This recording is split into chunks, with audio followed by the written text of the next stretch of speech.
So the Bible actually encourages us to make the posture of our life in life and our stance in life to be that of gratitude.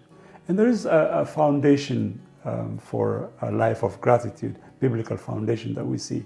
And I think the first one is the fact that the good has primacy in life, the primariness of life.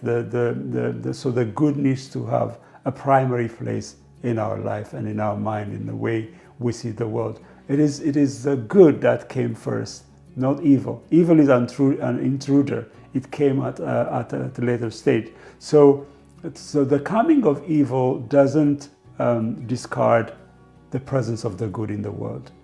God, the creation is the world is created by a good God. The world is good place. God created it, and He turned around and say, "It is good." So the goodness of God is displayed throughout creation and through humanity. In Isaiah chapter 6, we hear the angels crying out, "Holy, holy, holy, the Lord Almighty." And you expect them to say, the heaven is full of God's glory. But that's not what they say. They said, the earth, the whole earth is full of God's glory. So God's glory is His beauty, His wisdom, His goodness, His power. It is displayed throughout the world, throughout creation, throughout humanity. So the good has a primary place, and it has to dictate the way we interact with the world. The good have to have a primary place, and that is the first foundation for a grateful life. If you give a primary place on noticing the good, then cultivating a heart of gratitude becomes easier for us. I think the second foundation is seeing the world as a gift. It's the giftedness of noticing the giftedness of life.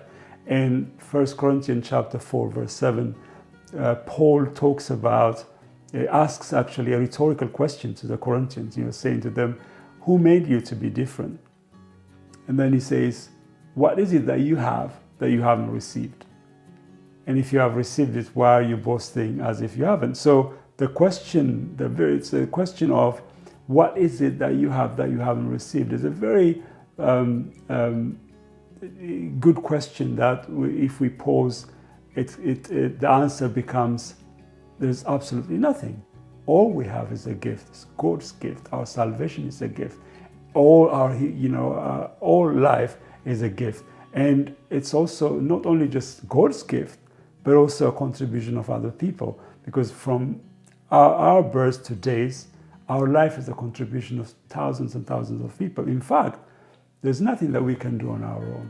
The knowledge we have is the knowledge we get by reading and learning from others. So understanding the giftedness of life contributes towards our understanding of gratitude and cultivating a heart of gratitude. The third foundation is the fact that the good has power, not evil.